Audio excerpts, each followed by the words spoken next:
Hello बच्चों, topic oscillation से related ये हमारी दूसरी वीडियो है।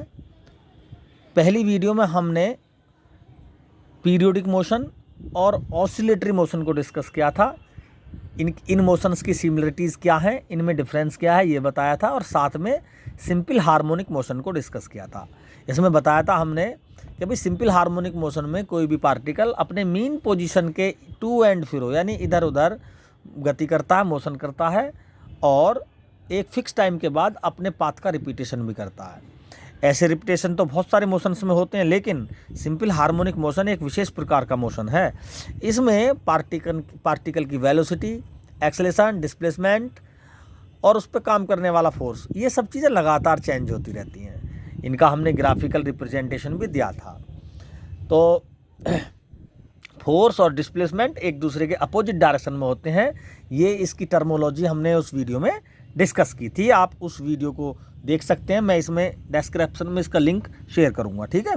और सिंपल हार्मोनिक मोशन या ऑसिलेटरी मोशन से रिलेटेड और भी एक्सप्रेशंस की वीडियोस हैं, उनकी भी मैं लिंक इसमें डिस्कस कर दूंगा।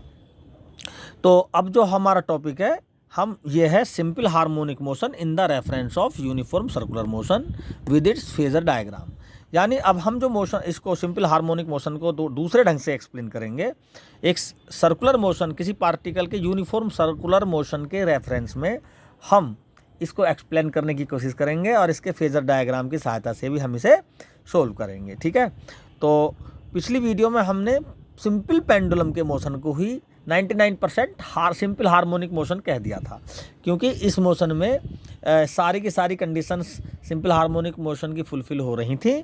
इसमें हमने एक ग्राफ बनाया था डिस्प्लेसमेंट और टाइम के बीच में, जो कुछ इस तरह से था, इस तरह से, ठीक है। ये डिस्प्लेसमेंट को शो कर रही है एक्सिस, ये इसका मीन पोजीशन है और ये माइनस एक्स डायरेक्शन है। टाइम के साथ साथ वेलोसिटी, पार्टिकल की पोजीशन भी चेंज हो रही है और उसकी डायरेक्शन भी चेंज हो रही है। यानी पार्टिकल ऐसा मोशन करे जिसमें वो एक फिक्स टाइम के बाद अपनी डायरेक्शन चेंज करे, या एक, इसका मतलब एक मीन पोजीशन, यानी या वो अपनी एक मीन पोजीशन के इधर उधर मोशन करे और साथ में उसकी वेलोसिटी, डिस्प्लेसमेंट, एक्सेलेरेशन, ये सब चेंज होता रहे, ठीक है। तो ये सब सिंपल जो पेंडुलम है या घड़ी का पेंडुलम, इसके मोशन में ये सब कंडीशन फुलफिल हो रही थी। और जब हमने इसका ग्राफ शो किया तो कुछ इस तरह से साइन वेव ना, इसको साइन वेव ग्राफ बोलते हैं, जिसकी इक्वेशन होती है y = a sin थीटा। तो इसको हम अभी सोल्व भी करेंगे, इसको प्रूव भी करेंगे इस इक्वेशन को। जहाँ ये इक्वेशन आ जाती है वो सिंपल हार्मोनिक मोशन की ही इक्वेशन होती है, ठीक है। क्योंकि वहाँ पर सिंपल हार्मोनिक मोशन की जो कंडीशंस हैं, जैसा फोर्स और डिस्प्लेसमेंट एक दूसरे के अपोजिट होना, लगातार एक्सट्रीम पोजीशन पे एक्सेलेरेशन मैक्सिमम होना, वेलोसिटी 0 होना, और मीन पोजीशन पे वेलोसिटी मैक्सिमम होना, एक्सेलेरेशन है ना, वेलोसिटी जब मैक्सिमम हो जाएगी और डिस्प्लेसमेंट 0 हो जाएगा तो एक्सेलेरेशन भी 0 हो जाएगा मीन पोजीशन पे, क्योंकि हमने एक्सेलेरेशन का फॉर्मूला पढ़ा था, वेलोसिटी का फॉर्मूला पढ़ा था उस वीडियो में। अब हम वही फॉर्मूला दूसरे तरीके से भी प्रूफ करेंगे। तो सबसे पहले हम समझेंगे कि ये सर्कुलर मोशन को, सिंपल हार्मोनिक मोशन को यूनिफॉर्म सर्कुलर मोशन के रेफरेंस में कैसे समझा जाए। तो हमें तो पता है भी, अगर कोई पार्टिकल किसी सर्कुलर पाथ पर मोशन करता है और उसकी स्पीड कांस्टेंट है तो हम उसको यूनिफॉर्म सर्कुलर मोशन कहेंगे। ऐसे मोशन के लिए सेंटर की तरफ इसका, जब कोई बॉडी सर्कुलर पाथ पर मोशन करती है तो सेंटर की तरफ एक्सेलेरेशन काम करता है, जिसको हम सेंट्रीपिटल एक्सेलेरेशन बोलते हैं, जिसकी वैल्यू होती है a = r⍵²। ओमेगा इसकी एंगुलर वेलोसिटी है, जो कांस्टेंट है। ओमेगा भी कांस्टेंट है, तो और साथ में इसकी रेडियस भी कांस्टेंट है r, और ये एक्सेलेरेशन है a, तो यहाँ पर a कांस्टेंट है, ठीक है। ओमेगा एंगुलर वेलोसिटी कांस्टेंट है, इसकी स्पीड भी कांस्टेंट है। तो इसका मतलब जो अगर कोई बॉडी सर्कुलर पाथ को फॉलो करती हुई मोशन करे उस पर कांस्टेंट स्पीड से, तो वो actually simple harmonic motion show नहीं करती। सिंपल हार्मोनिक मोशन में तो एक्सेलेरेशन, वेलोसिटी, डिस्प्लेसमेंट सभी चेंज होते हैं, लेकिन इसमें तो एक्सेलेरेशन कांस्टेंट है, वेलोसिटी भी कांस्टेंट है। तो अगर कोई बॉडी यूनिफॉर्म मोशन करती है सर्कुलर पाथ पर, तो वो सिंपल हार्मोनिक मोशन नहीं करती। लेकिन इससे हम फिर कैसे करें भाई? तो एक्चुअली इसका जो जैसे पार्टिकल है, यहाँ से स्टार्ट हुआ, t बराबर 0 से चलना स्टार्ट हुआ ये, ठीक है। ये किसी पॉइंट पर, यहाँ पर इस पॉइंट पर भी पहुँचेगा ये किसी कुछ टाइम बाद, टी टाइम पर यहाँ पहुँच जाएगा ये। तो जब हम इस पार्टिकल का प्रोजेक्शन डालेंगे किसी भी एक्सिस पर, चाहे तो हम इस एक्सिस पर डाल दें और चाहे इस एक्सिस पर डाल दें, तो इसका जो प्रोजेक्शन होगा, ये प्रोजेक्शन इस पार्टिकल के मोशन के साथ साथ अपनी पोजीशन को चेंज करेगा और इस मीन पोजीशन जो सेंटर है इसके टू एंड फ्रो मोशन करेगा। देखें जरा, देखो ये पार्टिकल यहाँ है तो ये कंडीशन यहाँ हो गई, इस पार्टिकल को यहाँ करो, ले जाओ, तो इसका प्रोजेक्शन कहाँ आया? यहाँ पे आया, और यहाँ पे ये आया, यहाँ पर, ठीक है, ये आ गया। अब इस पार्टिकल को यहाँ पे लाओ जी, यहाँ पे लाओ, तो इसका प्रोजेक्शन यहाँ पे आया और इसका प्रोजेक्शन यहाँ पे आया, दोनों ही एक्सिस पर, यानी इस डायमीटर पे भी और इस डायमीटर भी, यानी कोई और भी डायमीटर हो सकता है उस पर भी हम इसको डाल सकते हैं।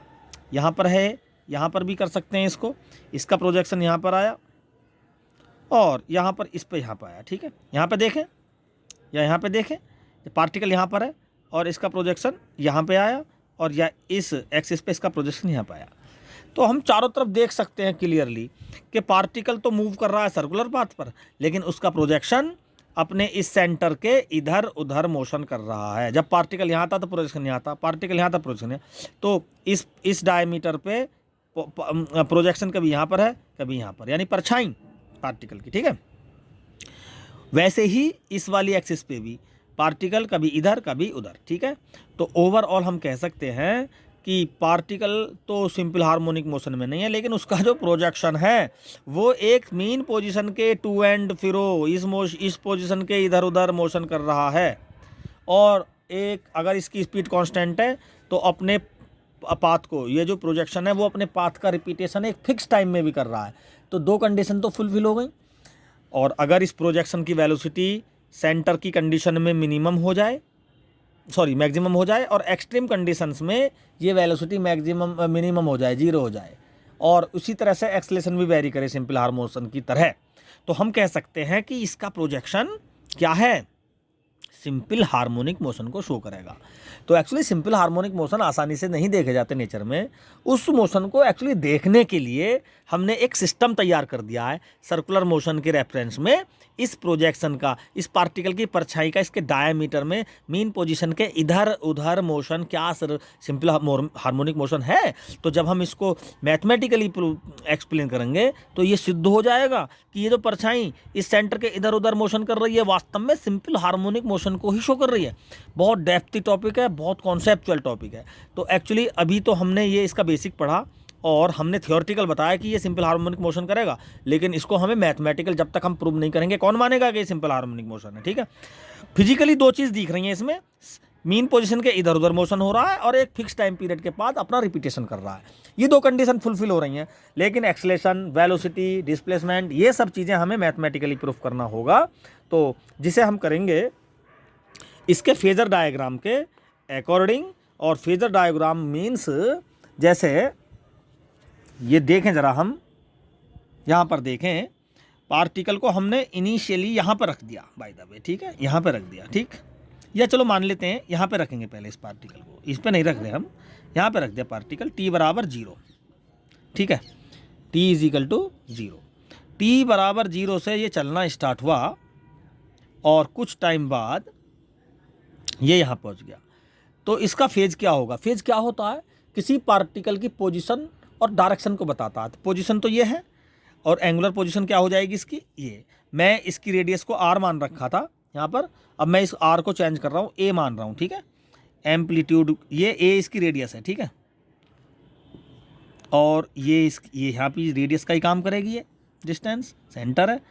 और जैसी प्रोजेक्शन मैंने यहाँ पे डाला, तो अब चूंकि सिंपल हार्मोनिक मोशन तो प्रोजेक्शन का करना है ना, तो प्रोजेक्शन का डिस्प्लेसमेंट यहाँ सेंटर से इस डिस्टेंस को हम x मान लेंगे, ठीक है। ये x क्या होगा भाई? तो ये अगर थीटा है बच्चों, तो साइन थीटा हो जाएगा, अरे x ये तो एक्स डायरेक्शन में प्रोजेक्शन है, ये है वाई डायरेक्शन, दोनों तरह से लिख सकते हैं हम इसको। ये वाई मान लेंगे हम डिस्प्लेसमेंट इसका, तो वाई डायरेक्शन में तो वाई डिस्प्लेसमेंट हो गया और एक्स डायरेक्शन में एक्स डिस्प्लेसमेंट हो गया। तो यहाँ पर कॉस थीटा का फॉर्मूला लगा दो, यहाँ पर वाई का, तो या सीधा जो एक्स है उसको ए कॉस थीटा कह देंगे, यानी ये जो डिस्प्लेसमेंट है इसका x component x cos theta और y component y cos theta direct लिख सकते हैं, लेकिन हम सोल्व करेंगे। कॉस थीटा बराबर क्या होता है, कॉस थीटा इस ट्रायंगल में देखो, इस ट्रायंगल में देखो, बेस अपॉन हाइपोटेनियस यानी एक्स अपॉन ए, तो एक्स हो गया बच्चों ए कॉस थीटा, थीटा हो गया omega t, a cos omega T. This is the equation of simple harmonic motion, जिसको मैंने डिस्कस किया था पहली वीडियो में भी, और यहाँ पर भी लिख रखा y is equal to a sine theta. तो वाई, तो यहाँ देख लेते हैं वाई क्या है, ये वाली डायरेक्शन वाई ये वाली शो कर रही है, ठीक है, ये साइड शो कर रही है, ये वाई है। तो साइन थीटा का फॉर्मूला लगाएं, sine theta is equal to y upon ए, तो वाई क्या हो जाएगा, ए साइन थीटा या ए साइन ओमेगा टी। तो आ गया नहीं आ गया, तो this is the equation of simple harmonic motion. Omega T या थीटा इज द फेज, ठीक है, ओमेगा टी या थीटा क्या है, इसका फेज है। तो और फेज डिफरेंस क्या होता है, तो इसमें अभी मैं डिस्कस करूंगा इसी वीडियो के नेक्स्ट सेक्शन के अंदर।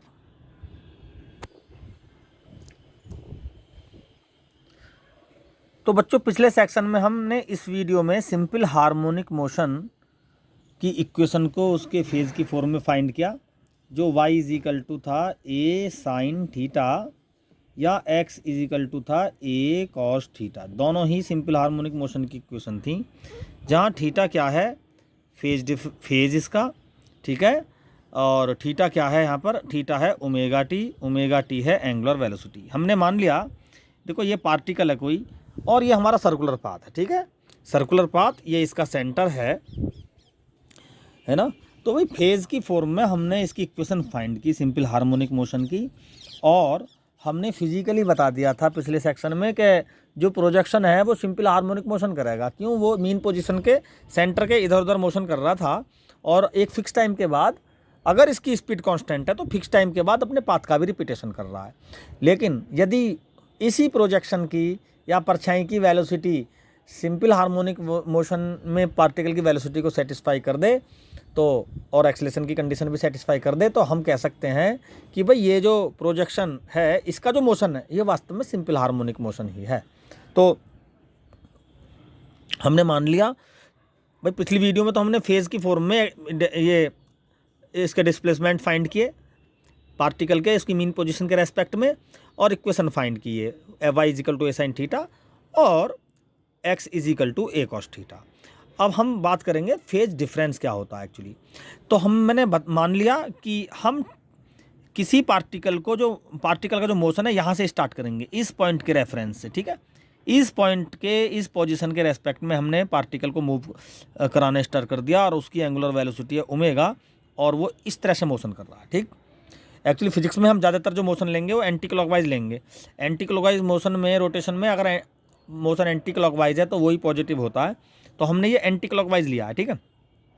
और मैंने मान लिया टी टाइम में इसकी जो पार्टिकल की कंडीशन है वो यहाँ आ जाती है, ठीक है। तो और यहाँ से ये जो एंगल शो करेगा ये करेगा, हमने मान लिया theta.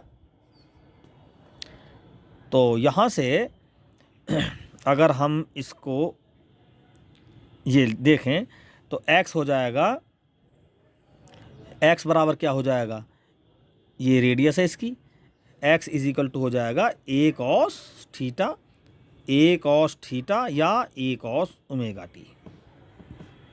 x is equal to a cos omega t, omega angular velocity, और t यहाँ से लेके यहाँ तक का टाइम है, ठीक है।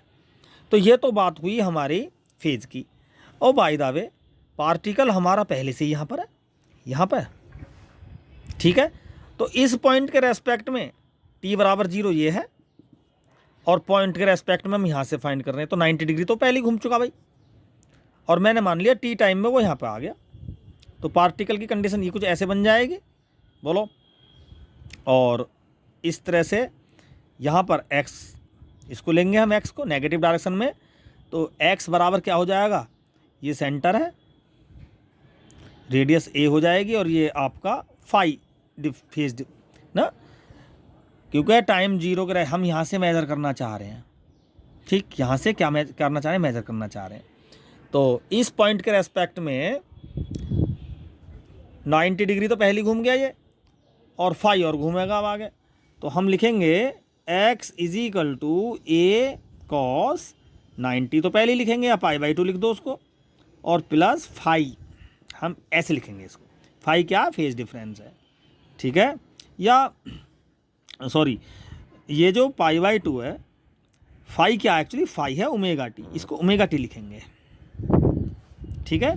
जैसे हमने इस कंडीशन में थीटा को ओमेगा टी लिखा था, तो यहाँ पर एक्चुअली फाई ना लिख के थीटा ही लिखो आप। तो थीटा को क्या लिख दिया हमने यहाँ पर, ओमेगा टी, और पाई/2 क्या है, ये पाई/2 है, phase difference.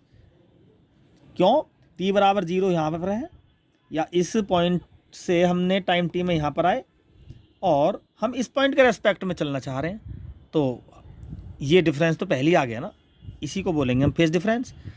By the way particle यहाँ होता, t बराबर 0 बाय द वे यहाँ पर है, t बराबर 0 यहाँ है, तो और ये एंगल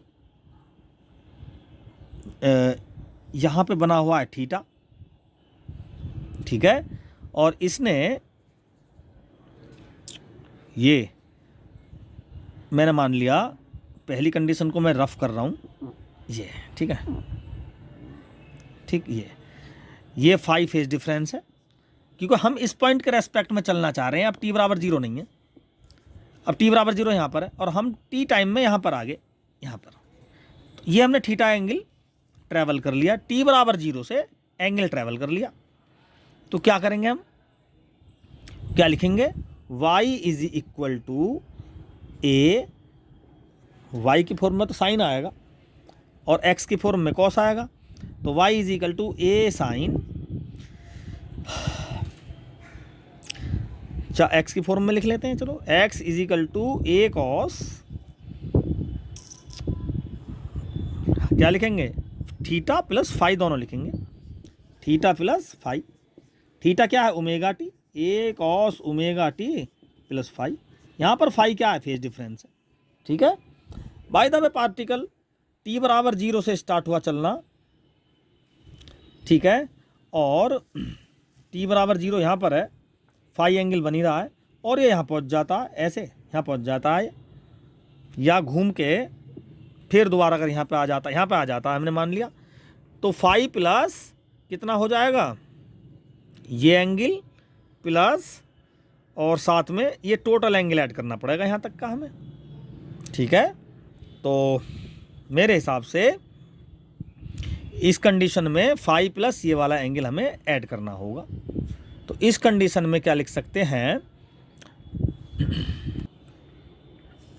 तो इस कंडीशन में हम क्या करेंगे, हम इस पॉइंट के रेस्पेक्ट में अगर इक्वेशन लिखेंगे, तो x is equal to a cos, ये फेज डिफरेंस रहेगा, फाई का फेज डिफरेंस रहेगा, और यहाँ से लेके यहाँ तक का ये एंगल हमें ऐड अप करना होगा। तो ये तो 180 तो एक हो गया, बोलो, ये तो 180 हो गया, तो फाई प्लस 180 लिखेंगे, प्लस जो एंगल ये होगा इसको अलग लिखना पड़ेगा और इसको लिखना पड़ेगा, यानी ये थीटा 1 मान लेंगे हम इस कंडीशन में, थीटा 1, और ये थीटा 2 मानना पड़ेगा, या तो नून वैल्यू हो थीटा 1 प्लस थीटा 2, यानी omega t1 plus omega t2। तो इस कंडीशन में हम इक्वेशन को लिखेंगे, ठीक है। तो इस ट्रिक से हम किसी भी न्यूमेरिकल को इजीली सोल्व कर सकते हैं। तो मैं आशा करता हूं कि फेज डिफरेंस का जो कॉन्सेप्ट है यहाँ से आपको काफ़ी क्लियर हुआ होगा। अब हम इस वीडियो में जो हमारा लास्ट का जो सेक्शन है वो देंगे, जिसमें हम फाइंड करेंगे कि भाई ये जो प्रोजेक्शन मोशन कर रहा है, ये प्रोजेक्शन क्या सिंपल हार्मोनिक मोशन में है।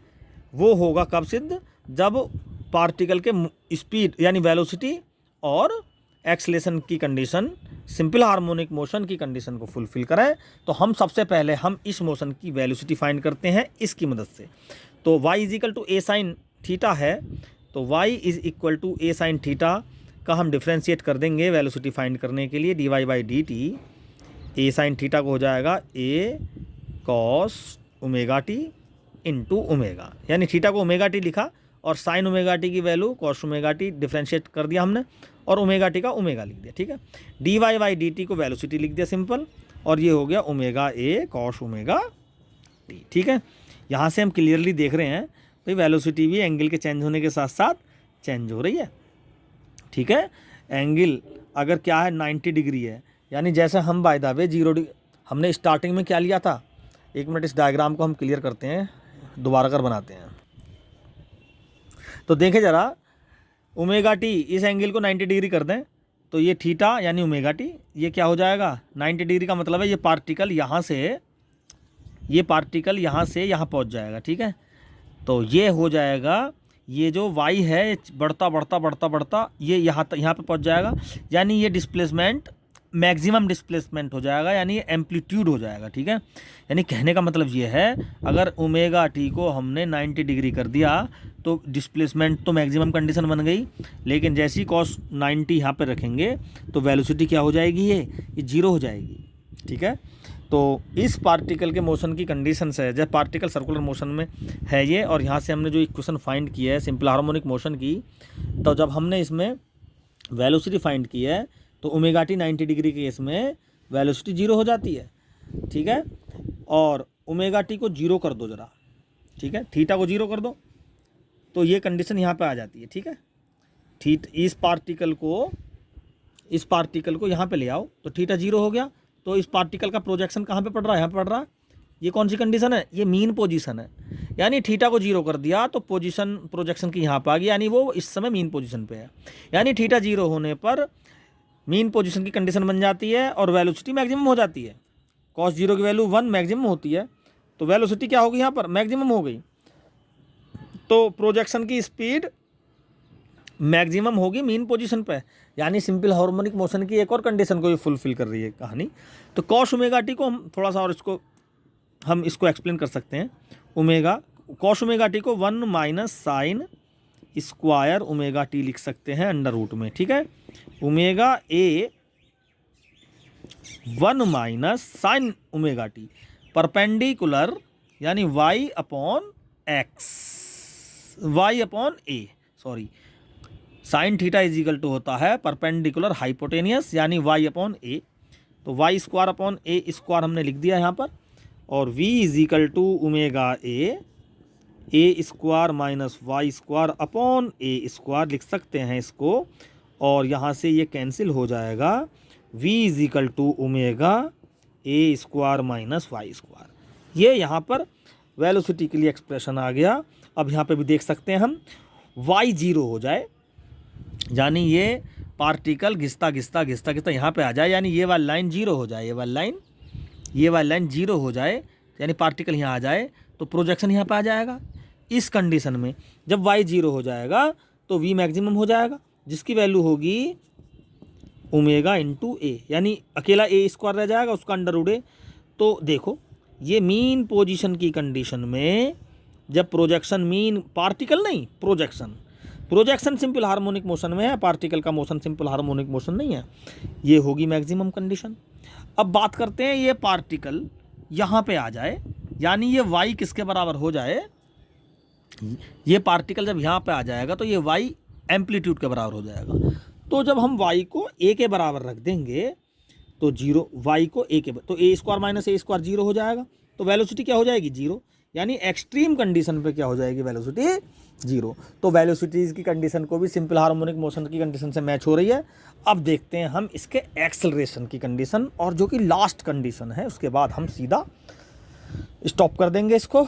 तो v is equal to omega A cos omega T हमने एक्सप्लेन किया था, इसी का एक बार और डिफ्रेंशिएट कर दें तो एक्सेलरेशन आ जाएगा। तो D upon D T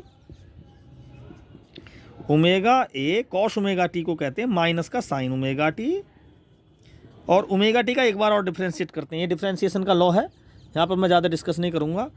cos omega T का होता है माइनस का साइन ओमेगा टी, और ओमेगा टी का ओमेगा, ठीक है, इसको मैं डायरेक्ट लिख रहा हूँ, ओमेगा की ओमेगा में गुणा कर दो और डी अपॉन डी टी को ए कर दो, तो ये हो जाएगा ओमेगा स्क्वायर ए साइन ओमेगा टी माइनस का, और भाई ए साइन ओमेगा टी क्या है, ए साइन ओमेगा टी है वाई, यहाँ से देखेंगे हम ए साइन ओमेगा टी वाई के बराबर है, और इसको हम y लिख लेंगे तो a बराबर हो जाएगा माइनस ओमेगा स्क्वायर y। तो यहाँ से हम एक्सलेशन y ओमेगा स्क्वायर हमने पहले बताया था, ओमेगा स्क्वायर एक टर्म है, आगे हम शुरू इसको प्रूफ करेंगे, तो हमने कर दिया प्रूफ। ये क्या है ओमेगा, ये कांस्टेंट वैल्यू है, यहाँ पर कांस्टेंट का काम करिए, इसको लिख सकते हैं a directly proportional to minus Y. Acceleration y के अपोजिट डायरेक्शन में होता है, जब y 0 होता है, डिस्प्लेसमेंट 0 हो जाता है तो a 0 होता है, यानी मेन पोजीशन पर एक्सलेशन 0 होगा। जब y मैक्सिमम होगा यानी एक्सट्रीम पोजीशन पर जहाँ वेलोसिटी 0 हो जाती है, एक्सट्रीम पोजीशन पे जहाँ वेलोसिटी 0 हो जाती है वहाँ y मैक्सिमम होगा, वहाँ पर एक्सलेशन भी मैक्सिमम होगा। ठीक है, माइनस पर नहीं जाएंगे हम, ये केवल डायरेक्शन को शो कर रहा है, एक्सलेशन एक वेक्टर क्वांटिटी है। तो ये हमारा एक्सलेशन का जो एक्सलेशन का फॉर्मूला निकल के आया है यहाँ से, ये जो प्रोजेक्शन का मोशन चल रहा है, पार्टिकल का जो प्रोजेक्शन डायमीटर पे डाल रहे हैं हम, तो वो हमने बता दिया एक्सट्रीम पोजीशन पर मैक्सिमम एक्सलेशन और मीन पोजीशन पर 0 एक्सलेशन शो कर रहा है। तो ये क्या है, ये कंडीशन भी सिंपल हार्मोनिक मोशन की कंडीशन को शो कर रही है। तो अगर सिंपल हार्मोनिक मोशन 100% हमें कहीं मिलता है तो वो यूनिफॉर्म सर्कुलर मोशन में किसी पार्टिकल का प्रोजेक्शन उसके डायमीटर पर डालते हैं तो उस कंडीशन में ही मिलता है। तो यहाँ से हम एक जनरल इक्वेशन भी लाएंगे टाइम पीरियड की। देखो ओमेगा स्क्वायर है a अपॉन वाई, लिख सकते हैं हम ओमेगा स्क्वायर को लिख सकते हैं हम a अपॉन वाई, और ओमेगा स्क्वायर हटा दो, ये लिख दो केवल। ठीक है, ओमेगा की जगह 2π/t a अपॉन वाई, उल्टा करके लिख देंगे तो t बराबर हो जाएगा 2π इंटू वाई अपॉन ए का अंडर रूट, वाई अपॉन ए का। ये जनरल फॉर्मूला है टाइम पीरियड का। अगर हमने किसी सिंपल हार्मोनिक मोशन में y और a की वैल्यू फाइंड कर ली, यानी डिस्प्लेसमेंट और एक्सेलरेशन का रेशो फाइंड कर लिया, तो हम टाइम पीरियड फाइंड कर सकते हैं। टाइम पीरियड डिफरेंट कंडीशंस में टाइम पीरियड क्या होता है, ऐसी हमने 10-12 कंडीशंस की बना रखी हैं सिंपल हार्मोनिक मोशन में। जैसे कोई सिलेंड्रिकल बॉडी पानी में दाब दी और छोड़ दी तो वो ऊपर नीचे मोशन करती है। जैसे किसी वायर में कोई वजन लटका दिया और उसको हमने खींच दिया तो वो ऊपर नीचे मोशन करता है। जैसे कोई स्प्रिंग है, दोनों तरफ उसके बॉडी बंधी हुई है, या ठीक है तरह तरह की कंडीशंस हैं। या कोई कॉनकेव मिरर है, बॉडी पार्टिकल ऊपर एक तरफ से छोड़ दिया, वो इधर से उधर मोशन करेगा तो क्या टाइम पीरियड होगा। ये बहुत सारी कंडीशन सिंपल हार्मोनिक मोशंस की हैं जो हम टाइम पीरियड के लिए एक्सप्रेशन, उसमें हमने पूरे हर कंडीशन के टाइम पीरियड के फॉर्मूले एक्सप्रेशन दिए हैं उस वीडियो में, उसका लिंक भी मैं यहाँ पर कनेक्ट करूँगा। तो ये जनरल है टाइम पीरियड का general formula, simple harmonic motion में टाइम पीरियड का जनरल फार्मूला है ये। तो एक्चुअली इसको लिख सकते हैं हम time period t = 2π displacement upon acceleration का अंडर रूट। ठीक है, तो यहीं पर मैं इस वीडियो को एंड करता हूं और मैं आशा करता हूं कि ये सिंपल हार्मोनिक मोशंस का जो एक्सप्लेनेशन है यूनिफॉर्म सर्कुलर मोशन के रेफरेंस में उसके फेजर डायग्राम के साथ आपको समझ में आ गया होगा। Thank you.